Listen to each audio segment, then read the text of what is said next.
This ethics podcast is dedicated in loving memory and leilui nishmat Miriam bat Ashraf. May her soul be elevated in heaven. And of course, our email address is rabbiwalby@gmail.com. We are still in the 6th Mishnah of the 6th chapter. We've been here for a while because these are the 48 ways to wisdom. Our sages of blessed memory codified for us 48 different ways to achieve wisdom. And these are the people that we should listen to for advice in this area. They are experts. And we're now up to way number 26. And that is to know your place. To know your place. And those words don't obviously mean something to us. What does it mean to know your place? And what does it help? How does it help towards the achieving of wisdom? Of course, knowing your place seems to imply not your physical place, but maybe your standing, maybe your position, maybe the role you have to play. Your place means your position in society, your role in society, the greatness that is destined for you. But it's not immediately clear what this means. Now, there are some examples of this idea of knowing your place that are featured in the literature.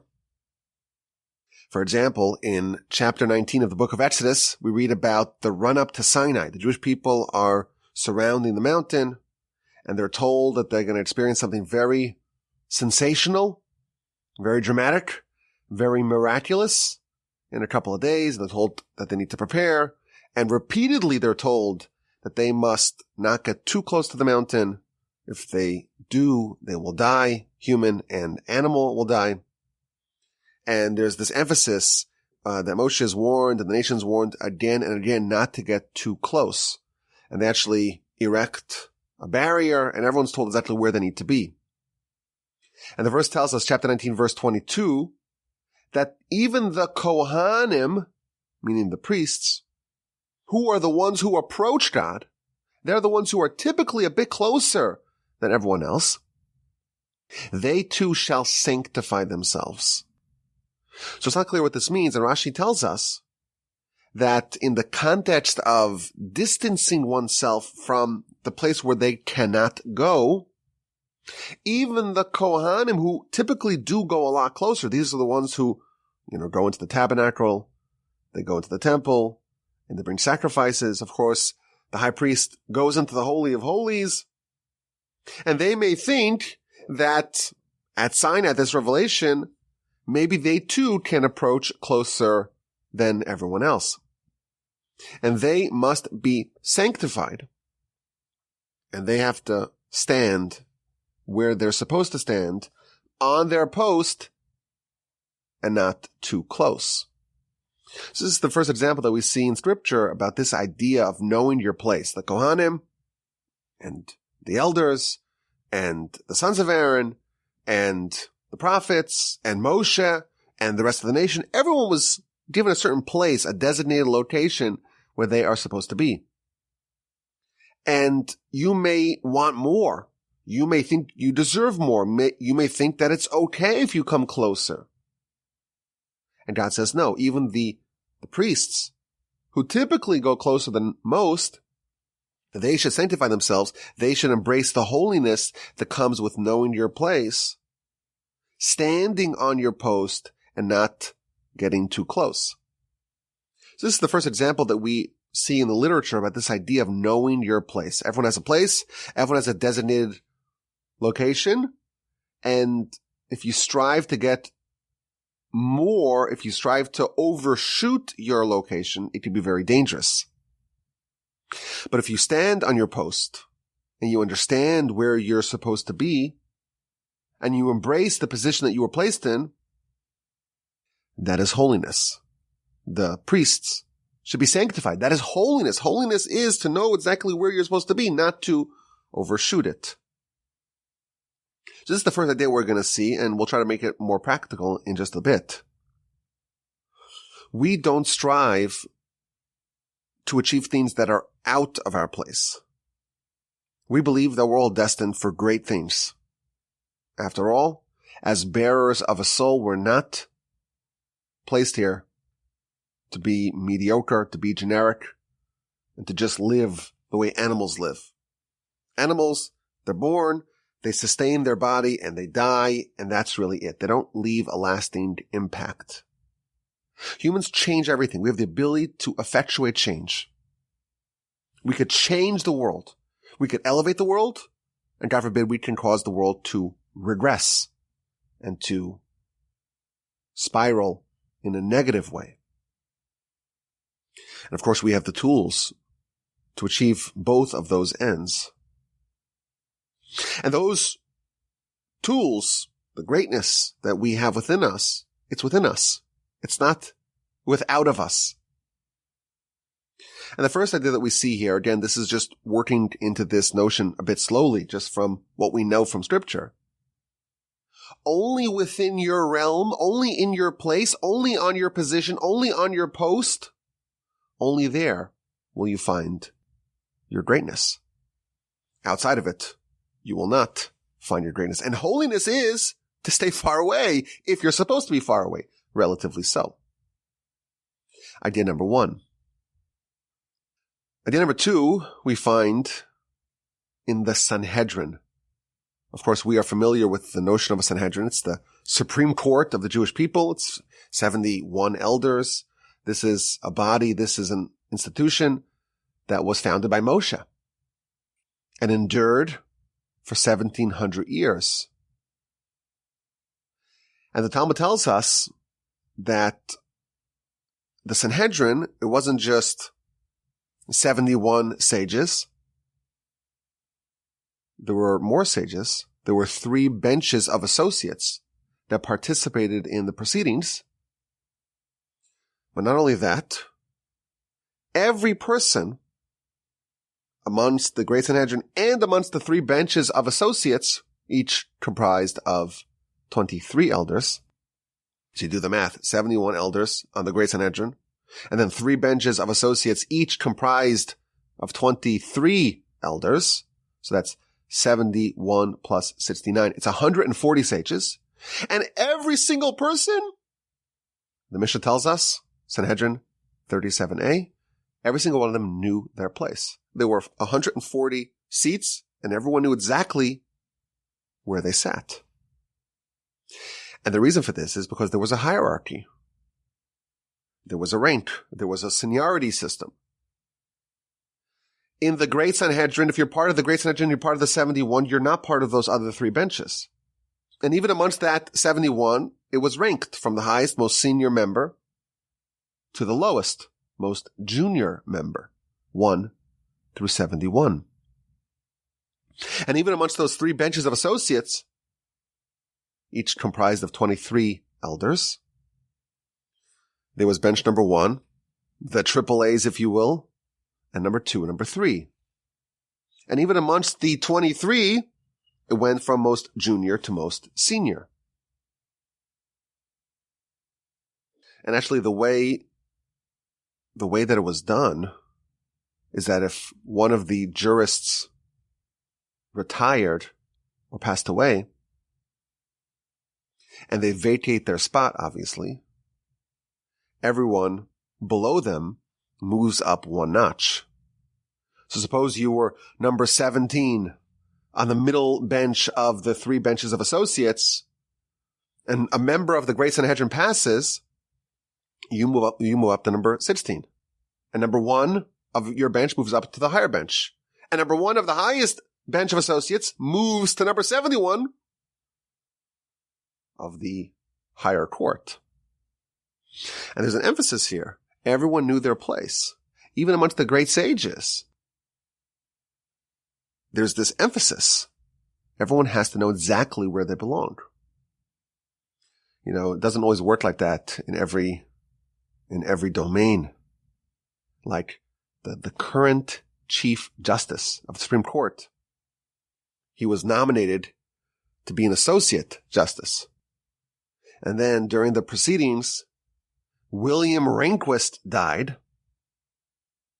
and the president withdrew his nomination to be an Associate Justice and resubmitted his nomination to be a chief justice.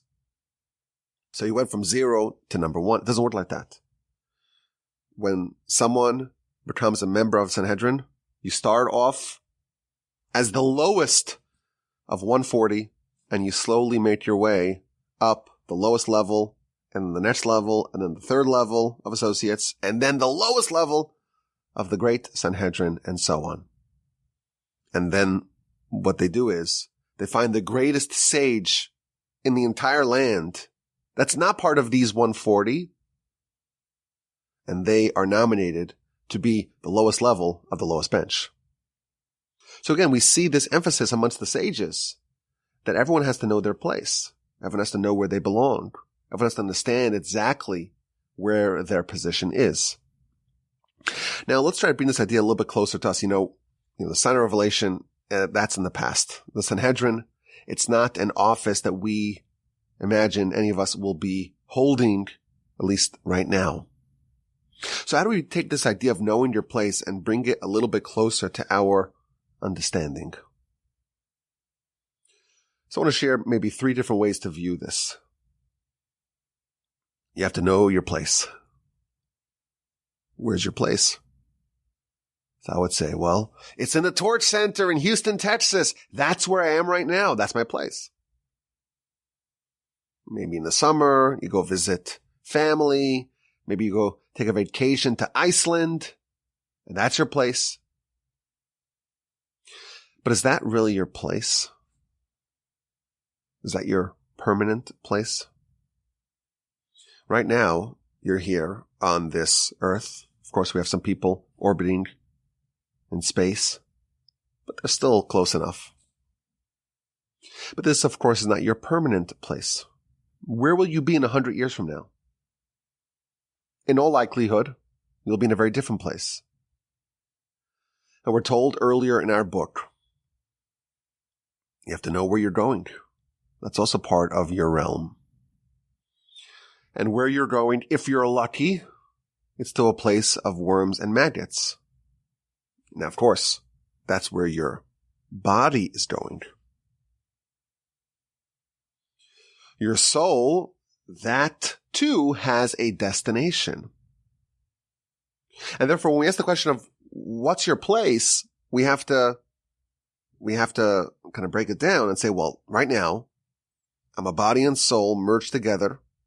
And I'm in this place. I'm in terra firma. I'm in planet Earth. I'm in this physical world.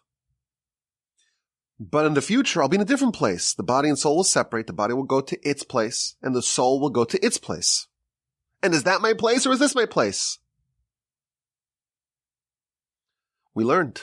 This is an idea that we see again and again. Maybe it's the most important idea. That our objective in this place is to prepare for the next place. And which place is really our place? Our real place is not here, it's there. This world is compared to a corridor. You're walking towards a ballroom. This world is a preparation. It's a time to get ready, but it's not the final place. So if you have to know your place, no one thinks that their place is the journey. It's the destination.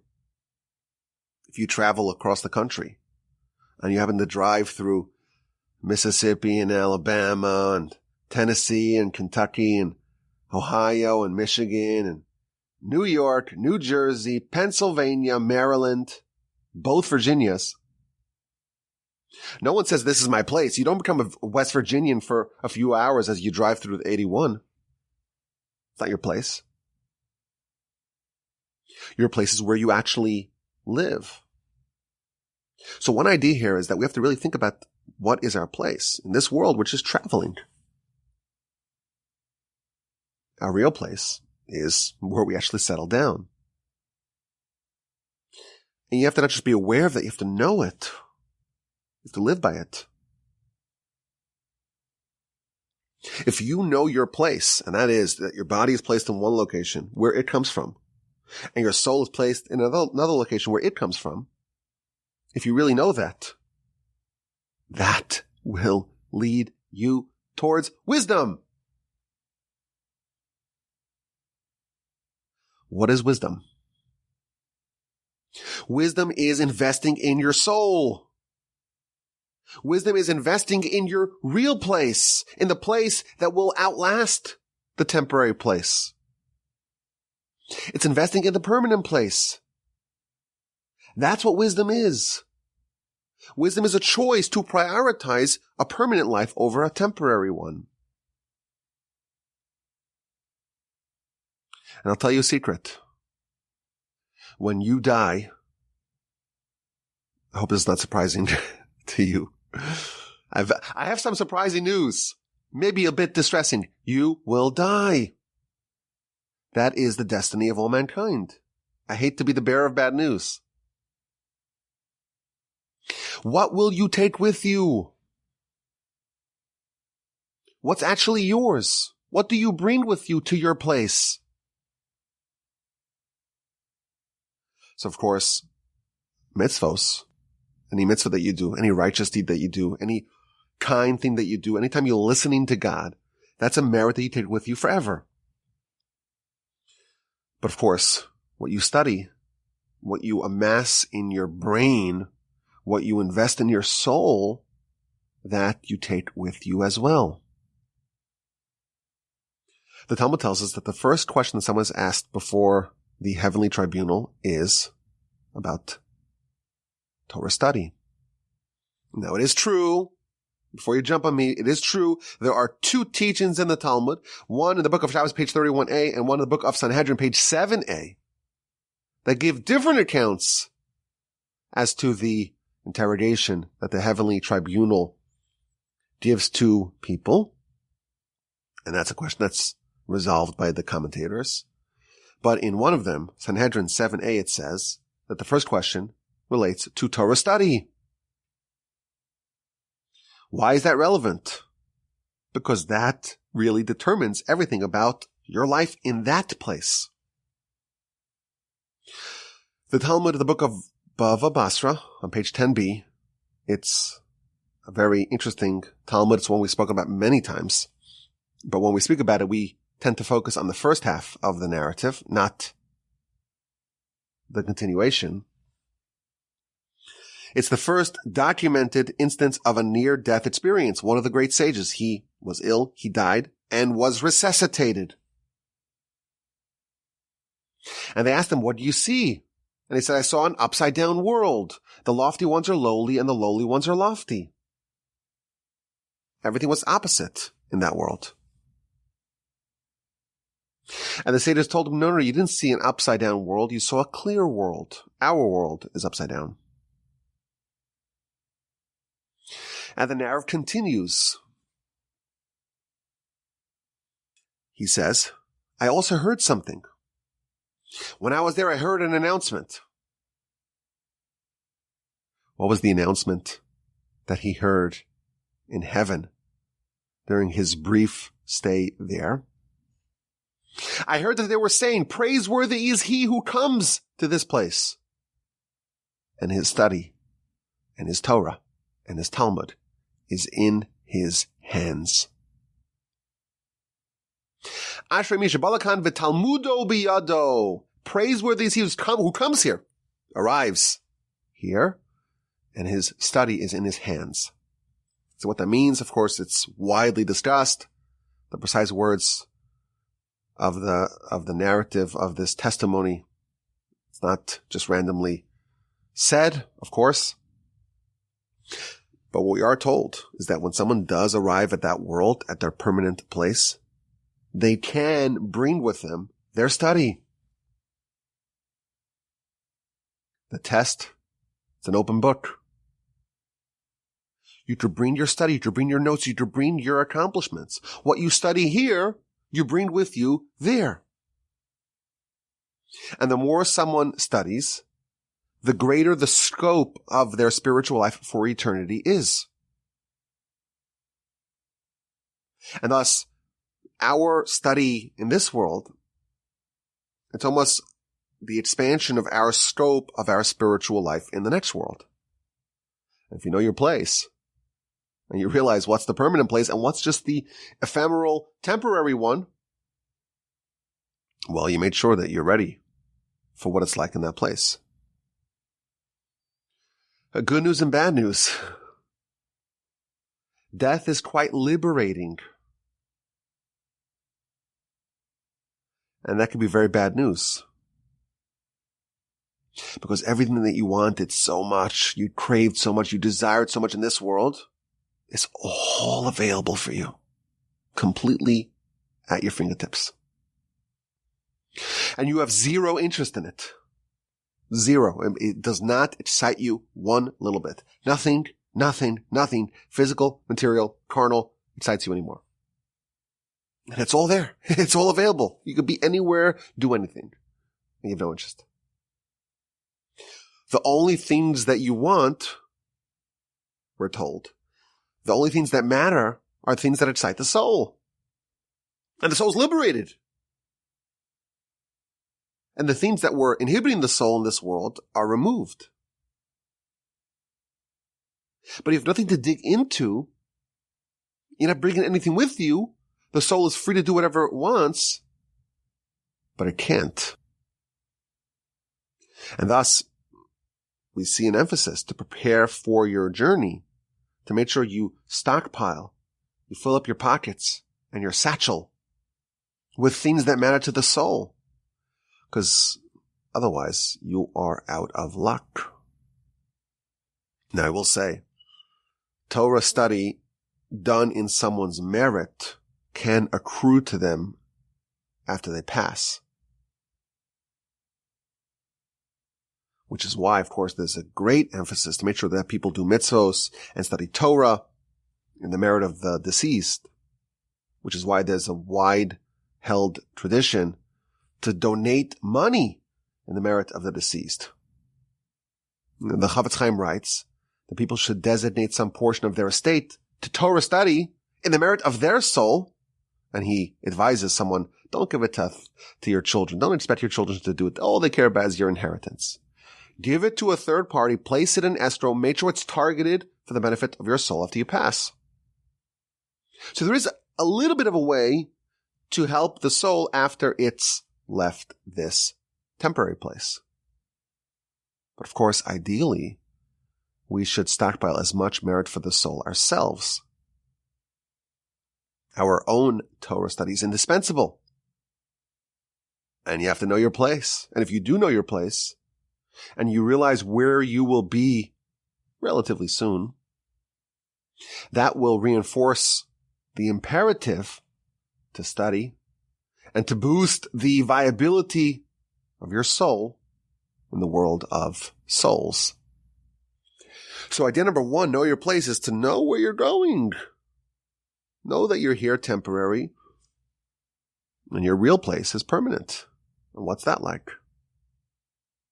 And that knowledge should inspire you to make a great effort, to make a great emphasis, to make a priority to study and to invest in the soul. So that's idea number one of knowing your place. Idea number two is the notion of self-awareness. You got to know yourself. You got to know your qualities. You have to know your flaws. You have to have an accurate assessment of who you are. A great many people are delusional. Some think they are much greater than they actually are. I will say I have spoken to people who believe, who are fairly convinced they're Messiah. There's definitely a class of people who think that they are much better than they actually are. They're more refined. They're more developed. They're more accomplished. They're more intelligent. Of course, more handsome than they actually are.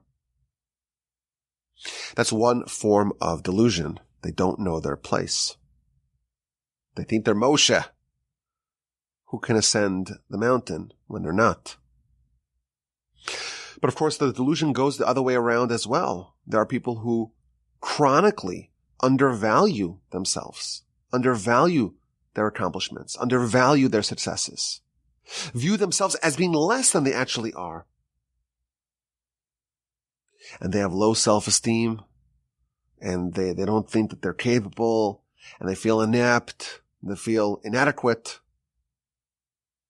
And who knows where it comes from? Maybe someone said to them something as a youth. Maybe they had some early struggles in academic success. They're bad at taking tests. They had some failure, and we all know that the sting of failure lingers. And these people have the opposite delusion. They feel inadequate, and they're incapable, and they're not so smart, they're not so sharp, they can't really retain so much, they're not so intelligent. Some people think that they're just truly inept, and there's nothing they can do about that. And this is another version of not knowing your place. We see people, I know people, everyone knows people like this, who actually are endowed with great ability. But just, they feel like an imposter. They don't realize it. And therefore they're overly diffident. And they're resistant. And they're reluctant to take on any big role. And that's another version of not knowing your place. To know your place means to know your qualities. You have to know your abilities. You have to know what makes you special. Of course, it also means you have to know your flaws. Both of them are important. The great Rabbi Israel Salanter said, without knowledge of your flaws, you don't know what you need to work on. You don't know your enemy. But without knowledge of your strengths, you don't know what you have to work with. You don't know what tools you have. You don't know what ammunition you have.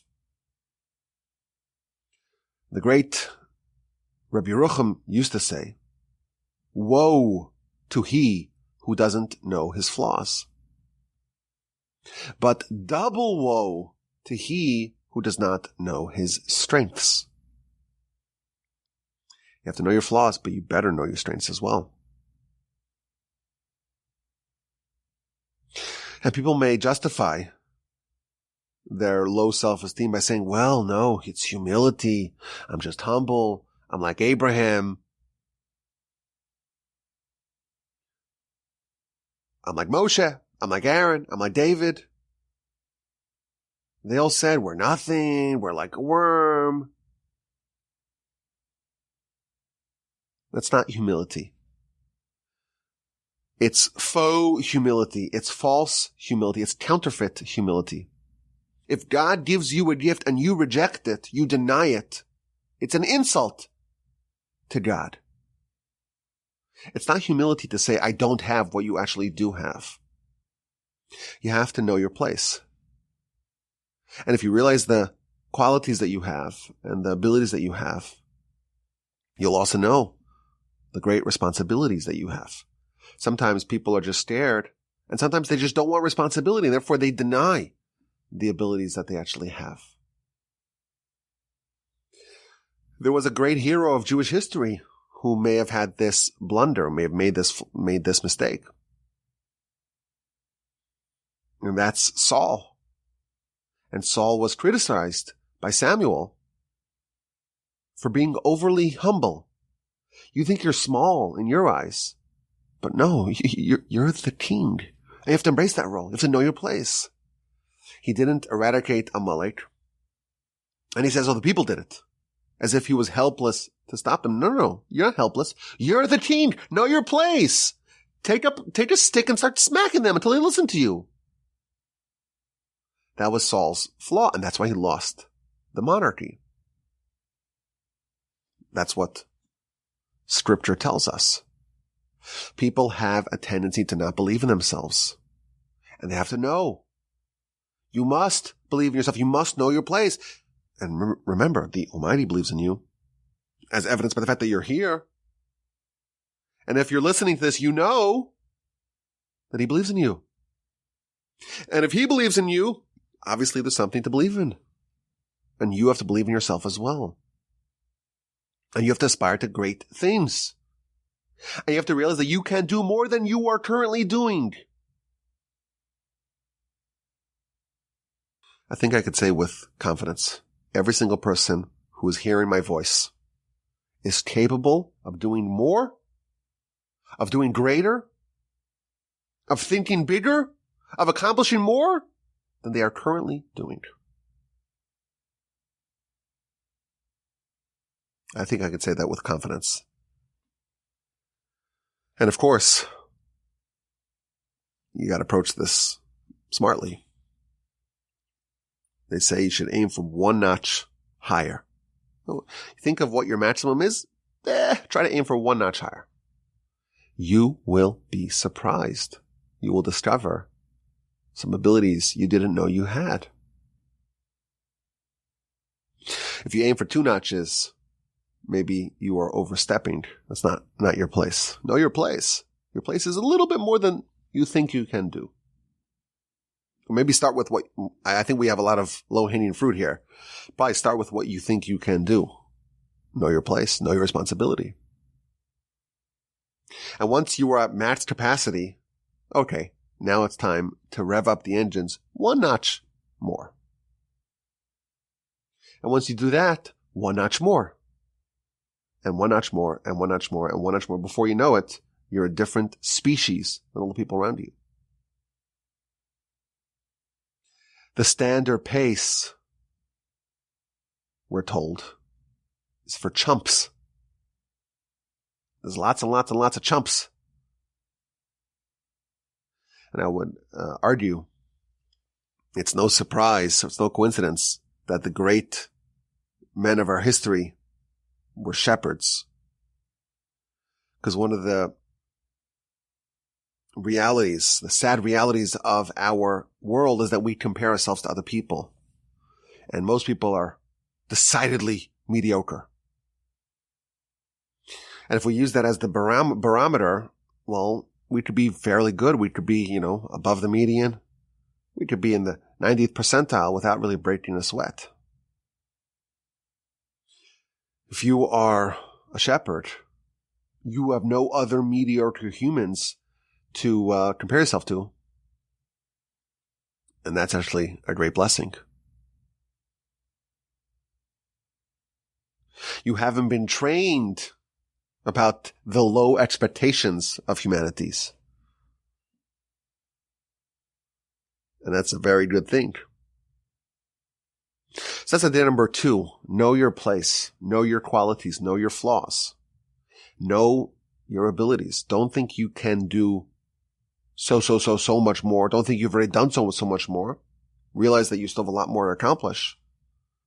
But don't think that you're ineffectual, inept, inadequate, incapable. Don't buy that fiction either. It's not humility. It's not righteousness. The Almighty wants you to do great things. And you can do it. And the Torah says, no, you can't. And listening to that voice is existentially harmful. And finally, I want to suggest a third approach, and this is similar along these lines, but it has a different spin on it. And this is a very, very big theme that I think is not discussed often enough. And that's the idea of the individual responsibility placed upon every person. The Torah, we are told, the Talmud calculates, has 630 mitzvos. And of course, not everyone can fulfill all 613, but everyone's obligated in all 613, all Jews. And that covenant was forged at Sinai and was re-upped, of course, several times.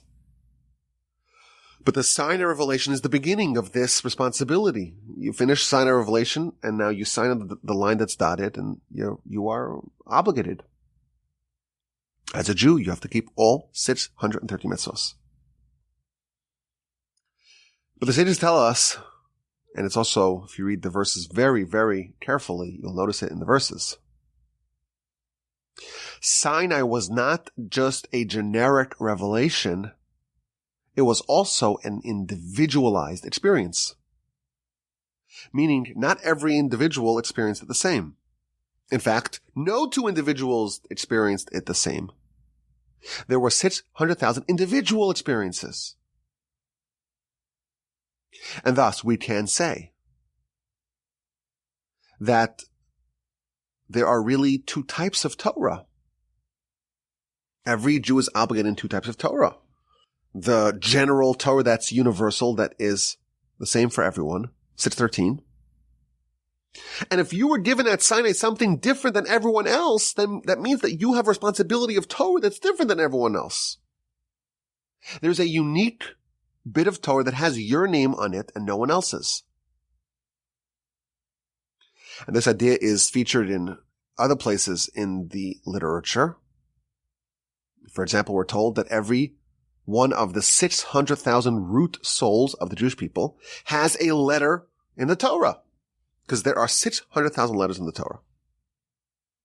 That means that there's one letter that every Jew has that no one else has. It's their individual Torah. And we're also told that a person's individual unique strengths and weaknesses are tailored towards giving them the chance, the opportunity, and also the framework to accomplish their unique Torah. There may be one particular area of life that a person, feels that it resonates with them. There's a part of Torah in which their heart desires. The whole world was created for you. There's one bit of responsibility that's only yours. And thus, if you want to have wisdom, and not just of the generic type, not just of the type that is the same for everyone, you want yours. You want to know your place.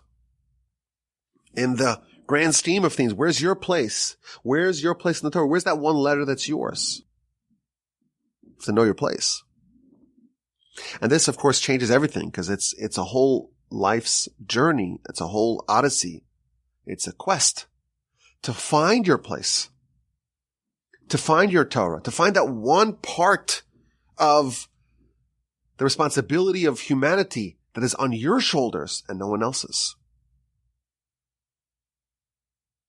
And of course, it's maddeningly difficult to try to find that place.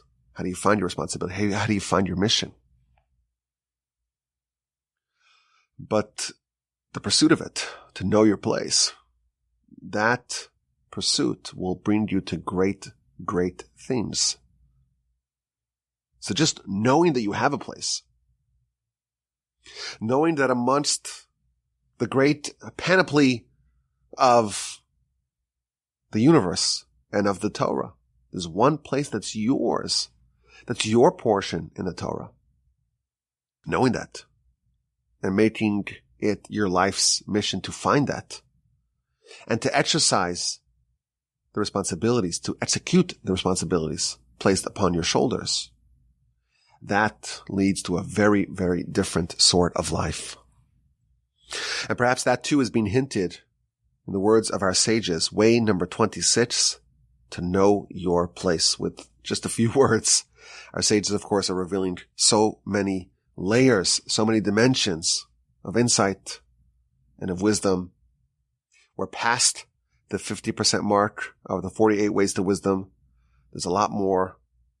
But each one of these, each one on its own, it's a whole universe. It's a whole world. I thank you for listening. My email address is rabbiwolbe@gmail.com. Of course, I work for Torch. I'm back in the Torch Center. We spent the summer up north. I did a lot of driving. Would not recommend too much driving. Take an airplane instead. As much as you hate air travel, it's still better. But now we're back in the Torch Center, and please God, we'll have a great year together. The email address is again, rabbiwolbe@gmail.com.